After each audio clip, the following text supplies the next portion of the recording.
Welcome students. सो हम लोग last class R L load देखा था विदाउट फ्री व्हीलिंग डायोड। तो हम लोगों ने देखा था आर एल लोड के साथ हमारा आउटपुट वोल्टेज जो है वो कम हो जाता है। ठीक है, तो जस्ट रिव्यू ले लेते हैं हम लोग। तो आउटपुट वोल्टेज हमने देखा Vm/2 पाई 1 - cos ओमेगा टी। तो डेफिनेटली cos ओमेगा टी के वैल्यू 1 से कम होगा। तो डेफिनेटली ये वैल्यू क्या होगा, ये 1 - cos ओमेगा टी 1 से कम होगा ठीक है।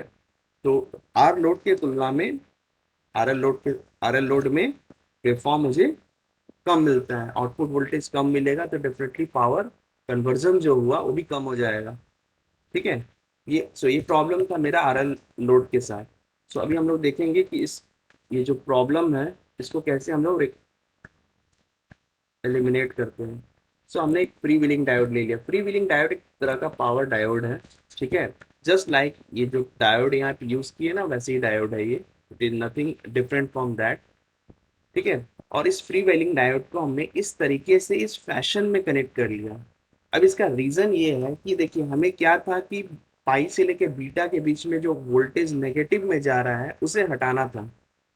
क्योंकि ये जो वोल्टेज नेगेटिव में जा रहा है ये क्या कर रहा है, आउटपुट वोल्टेज को कम कर दे रहा है ना। पॉजिटिव में अगर नेगेटिव पार्ट आ जाएगा तो रिजल्टिंग क्या होगा, पॉजिटिव पार्ट कम हो जाएगा। तो अभी इस पार्ट को हटाने के लिए हमने क्या किया, ये पार्ट को हटाना था, साथ साथ दूसरा क्या था कि ये जो टीआरआर है इसे भी हमें बढ़ाना था, क्योंकि टीआरआर लोड पे डिपेंड कर जा रहा था, जो नहीं होना चाहिए। लोड पे डिपेंड कर रहा है इसका मतलब लोड अगर ज्यादा इंडक्टिव हो गया तो टीआरआर काफी ज्यादा घट जाएगा। उस केस में there may be a chances of unsuccessful turning off diode, जो जिस that can lead to damage of a diode. इसीलिए हमने एक फ्री व्हीलिंग डायोड ले लिया और उसको इस फैशन में कनेक्ट किया। अब अगेन अगर हम लोग इसको वेवफॉर्म को देखेंगे जस्ट लाइक हमने पहले देखा था। सो पहले इंटरवल में क्या होगा, 0 to π के केस में, so 0 to π के केस में this is positive and this is negative. So in that case, this is positive and this is negative, and current will start flowing in this direction, and inductor of the load will start energizing. Inductor जो होगा load का वो energise होना शुरू हो जाएगा। ठीक है, सो ये 0 से स्टार्ट किए पाई के बीच में आउटपुट वोल्टेज क्या होगा, this output voltage will be equal to supply voltage, because on होने के बाद वोल्टेज अक्रॉस डायोड क्या हो जाता है, 0 हो जाता है। ठीक है, सो देखिए आउटपुट वोल्टेज मेरा मिल गया equal to supply voltage.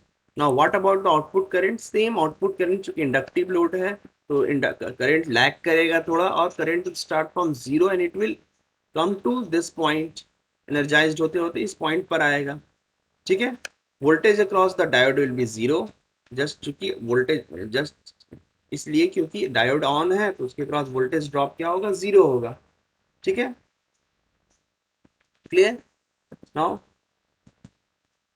what about the current across is? Is is the source current. So source current कहाँ तक का फ्लो करेगा, 0 से लेकर पाई तक, equal to I0।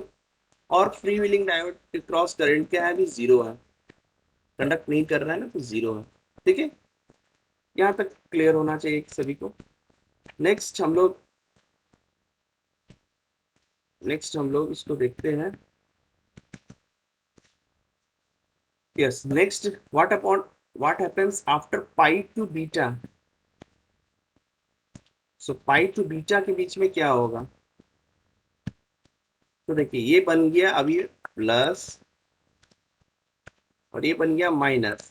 Now when it is plus and it is minus, diode off हो जाना चाहिए, बट डायोड अगर ऑफ होगा तो ये इंडक्टर जो एनर्जी स्टोर करके रखा है ये अपना एनर्जी डिसिपेट कैसे करेगा, दैट्स वाई क्या होगा कि जैसे इस इंडक्टर को एनर्जी मिलना बंद हुआ, ये क्या हो जाएगा, प्लस हो जाएगा। अभी बन जाएगा ये, it will B dissipating the energy, so that means this will be plus and this will be minus। अब जैसे ये प्लस और माइनस हुआ, फ्री व्हीलिंग डायोड कंडक्ट कर लिया और ये दोनों पॉइंट शॉर्ट कर जाएगा, है ना। Output voltage will be 0, because free wheeling diode क्या किया, शॉर्ट कर दिया इन दो पॉइंट को शॉर्ट कर दिया। तो आउटपुट वोल्टेज 0 हो जाएगा and current will dissipate from free wheeling diode, free wheeling diode से डिसिपेट करेगा एंड फ्रीव्हीलिंग डायोड से डिसिपेट करेगा current, end voltage, output voltage across diode, sorry voltage across the diode क्या होगा, क्योंकि ये ये डायोड फॉरवर्ड बायस्ड में है, इसीलिए ये प्लस डायरेक्टली यहाँ लगेगा और ये माइनस लग रहा था। डायोड के अक्रॉस वोल्टेज क्या होगा, equal to supply, that's why मैंने यहाँ पे बनाया equal to supply, equal to supply. Not what is the source current, source current zero हो जाएगा, and free wheeling diode equal to I zero, free wheeling diode will be equal to I zero, decay करेगा current. Okay, कब तक, जब तक energy inductor store करके रखा है। जैसे एनर्जी ये डिके कर जाएगा, जैसे एनर्जी डिके किया, अब इसके क्रॉस वोल्टेज ड्रॉप जीरो हो गया, तो ये डायोड, ये ये डायोड में क्या होगा, अभी करंट जाना बंद, ये इंडक्टर इंडक्टर एनर्जी लूज कर गया, तो करंट जीरो हो गया, and voltage across the diode will be equal to supply voltage, voltage across the diode will be supply voltage. देखिए ये प्लस यहाँ लगेगा, ठीक है, और ये माइनस यहाँ लगेगा, equal to supply voltage, output current zero, output voltage zero, ठीक है ना। अभी आउटपुट वोल्टेज जीरो हो जाए क्योंकि इंडक्टर लोड के पास एनर्जी जाना बंद हो गया, ये ऑलरेडी ऑफ है, रिवर्स बायस्ड ऑफ है, अब करंट करंट जाने का रास्ता नहीं है, आउटपुट वोल्टेज जीरो, करंट भी zero, I S current will be zero, and I zero, I S current, I F D, freewheeling diode से भी करंट नहीं जा रहा है, एनर्जी है ही नहीं ना, इधर से जा नहीं सकता है, बिकॉज ये डायोड यूनिवर्सल यूनिडायरेक्शनल डिवाइस है, तो current cannot go in this direction, that means current cannot go in this direction, so freewheeling diode भी कंडक्ट नहीं करेगा, तो जीरो। तो this is the complete cycle of one cycle, same repeat होगा second cycle में भी। सो इस जगह पे मैं देख रहा हूँ कि टी आर आर जो है, वो टी आर आर क्या होगा, टू पाई, पाई से लेकर टू पाई तक इसमें रिवर्स वोल्टेज लग रहा है, सो इसमें टी आर आर जो है, टाइम फॉर डायोड का रिकवरी टाइम जो है वो बढ़ गया और पाई बाई ओमेगा हो गया, and it is not dependent on any beta value, that means load पर डिपेंड नहीं कर रहा, लोड के नेचर पे डिपेंड नहीं कर रहा, तो हमारा डायोड सेफ रहेगा। प्लस ये चीज तो आप लोगों को मैंने बताया, I zero will be always equal to I S plus I F D, I S, इस दोनों को ऐड कीजिए, आई जीरो की वैल्यू होगी, आई जीरो में करंट क्या होगा, या तो सोर्स करंट होगा या तो फ्री व्हीलिंग डायोड करंट होगा, यही दो चीज होगा, या तो नहीं होगा, या तो नहीं होगा।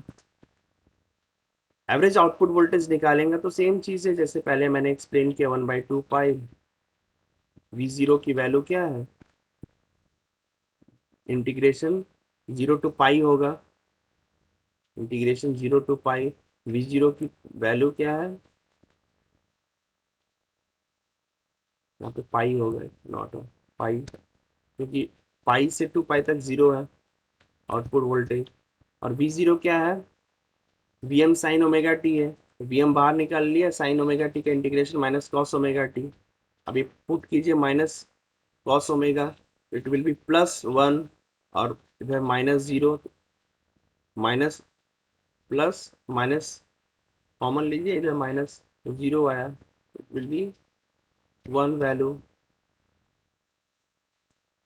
सो आउटपुट वोल्टेज क्या हो जाएगा मेरा, पाई होगा, इसे आप कैलकुलेट कीजिएगा तो one plus one, yes minus, इसे माइनस ले लीजिए, तो minus cos pi, it is one, and again minus of minus cos 0, it is again plus 1, so it is plus 2, so ये Vm by pi average voltage, average voltage again मेरा are load के case में जो था वो हो गया, so average voltage मेरा बढ़ गया, उसी तरीके से एवरेज करंट हो गया। So here we can see that TRR reverse recovery time, the diode increases again to pi by omega, so